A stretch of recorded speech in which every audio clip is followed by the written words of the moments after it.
Welcome to My Breastie Says, two friends exploring life during and after breast cancer from two totally different perspectives. I'm Chris, a breast cancer survivor and a mother of two. I'm Jenni, a physical therapist and medical professional who specializes in breast cancer care. Together, we created this podcast to bring both sides of the story, the medical insight and the lived experience.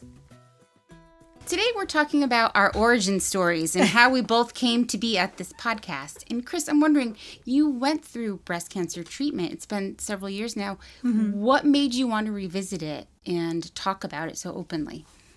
I just feel like going through it myself when I was 37, there wasn't a lot for me out there. Okay. And the stuff that is out there can be really scary. Okay. So creating a sense of community through this. Was there anyone, when you would go to chemo, for example, was there anyone else that you're like, oh, she looks my age? No, not at all. I don't know if it was just my mindset because I always related cancer to an old person's disease. I think a lot of people do. And so was always in my mind. Mm-hmm. And so when I'd go to chemo, all I would see is the older people, probably blocking out the younger people because I was so down and how did I get here? But point being, it wasn't like as you're walking in and out of appointments, you're like, there's someone who looks like me. There's another new mom. It just felt very lonely, I assume. Yeah, I couldn't relate. I couldn't relate to anybody. And were you kind of the first in your friend group? I was. Oh. I was. So it wasn't like, I had asked my oncologist, do you have anyone that kind of had going through the same thing? I had 2 young kids. Mm-hmm. And no, I couldn't really relate to anyone. So for me, the goal for this podcast is really just to create that sense of you're not alone. Right. Yes. Yes. Oh, that's beautiful. We've been there. I've been there. You've been there on the other end supporting. And I know, too, you get a lot of people will still call and ask you, like, Chris, I was just diagnosed. Talk me through it. Yeah, and I just feel like creating this podcast, it's great to do it on a larger scale. Right, so it's kind of like we're having those conversations with everyone. With everybody, and so I just feel like it's really important. I also, when I was newly diagnosed, I felt so alone. I was depressed for a while, for sure, thinking I was going to die. And I signed up for a couple support groups. Okay. Oh, how'd that work out? Look, for me, I was worse off leaving. I've heard people say that. It was tough. It's hard to find. Yeah. I mean, just like with a good therapist, like you're not necessarily going to hit it off the first. Not everyone is right for everyone. The scrolling was a bad thing for me. Okay. Getting in the Googling and trying to see and find things to relate to or information. And then also the support groups. They didn't, and I couldn't find people out there to relate to. Right. So I think that's important. That's the goal of mine here. I love that. I'm sure listeners, too, will really appreciate the fact that you are speaking lived experience, where I don't necessarily have the lived experience. But you have a different end. I have a different experience, yeah.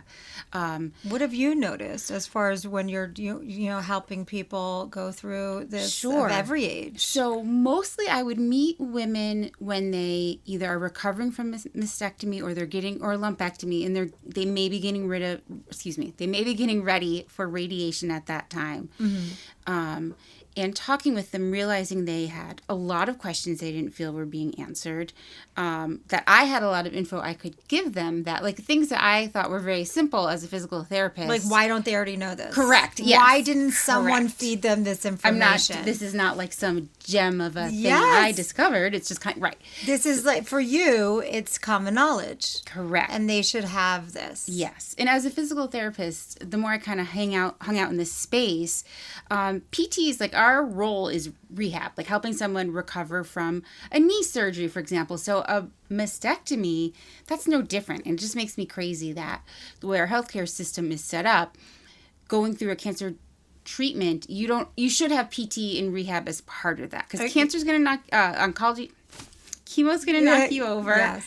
So are all the surgeries, and it's silly to think just go for a walk or just do some stretches and you'll be fine on your own. Yeah, put some ointment on there. Yeah, exactly. After radiation. Yes, you'll be you'll need more help. So I look forward to being able to share the things I would tell people in the clinic to get, not everyone has access to oncology physiotherapy. So that's great. I'm looking forward to. I mean, I still have pains. I think you and I need to talk Oh my gosh. Oh my Yes. God, the cramping and the weird stuff that you feel after. Yes. I hear a lot about like weird rib pains and weird rib pains. And then the fact that like if you have an itch and you can't feel it anymore because of it's like a numb itch. It's the craziest thing. Yes, because it's almost like that phantom boob kind of. Well, I have to tell everybody because, just saying you have breast cancer or had breast cancer doesn't necessarily mean you've had a double mastectomy, but I did. True. I had double mastectomy and radiation and chemo. Yeah, you had it.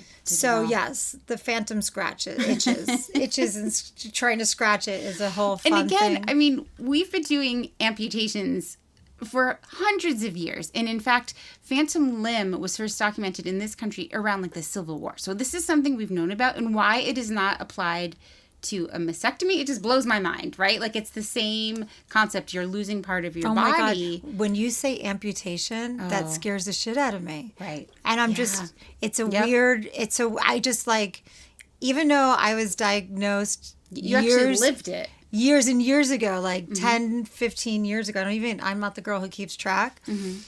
But wow, it's a big heavy. word. Yeah, that's a big heavy. word. I don't ever think of a double mastectomy as an amputation, but you're right. It is. And that just kind of stopped me in my tracks. And I think the niceness of mastectomy versus amputation can sometimes work against the person going through it. If your friend was losing their foot, I think all the friends in the friend group, family, coworkers, whoever would be like, oh my gosh, like that is tragic. In a different way than if you hear someone say mastectomy. I mean, God help me. Anyone who says, "Oh, you're good," at least it's a free boob job. Oh my God! And people do say that. People say that all the time. Could you imagine someone saying that? Well, at least you'll get one of those cool prosthetic feet. Like it just wouldn't happen. No. So yeah, it's weird. Yeah. Well, you know that they consider your breasts outside your body, right? Like that's a whole thing. I don't know if that has anything in relation to deal with like a foot versus a breast and how we're thinking. Also outside your body, right? I mean, different than say like. Well, because women get boob jobs too. Yeah, no one really gets a foot job, really. Yeah. Not yet, anyways, but. Well, we're coming from LA. We will report when the new trend is foot replacement surgery. Yeah. But yeah, so far, no. Oh my God, I'm dying. I'm laughing at this. So back to, kind of just creating that community for women, not to You just have to listen to people who get it from all of the angles. The medical angle, the lived angle. You're still going to be scared shitless no matter what, but hearing the voices of people who've taken care of all the people you've taken care of going through breast cancer and me on the other side of it saying that I feel stronger than ever. Everybody needs that support, community, and light at the end of the tunnel. And if we could be that for one person, that would be amazing. Just one person, I like score. Then that's a goal. So I love that. I feel like that's why we're here in a nutshell. Great, let's do this. Yeah, welcome to Cancerland. Thank you for joining us today on My Breastie Says. Please don't forget to subscribe, like, and share this with a breastie who needs it. You can find us on Apple Podcasts, Spotify, or wherever you get your podcasts. Please don't forget to support our sponsors. We donate a portion of proceeds to charities supporting cancer patients in need. And we welcome questions and or topic suggestions. So please submit at mybreastiesays.com. The conversations on My Breastie Says are based on personal experiences and professional insight, but they are not intended to replace your medical advice. Always consult your doctor or licensed healthcare provider for medical guidance specific to your situation. We're here to support, not prescribe. See you next time. Bye!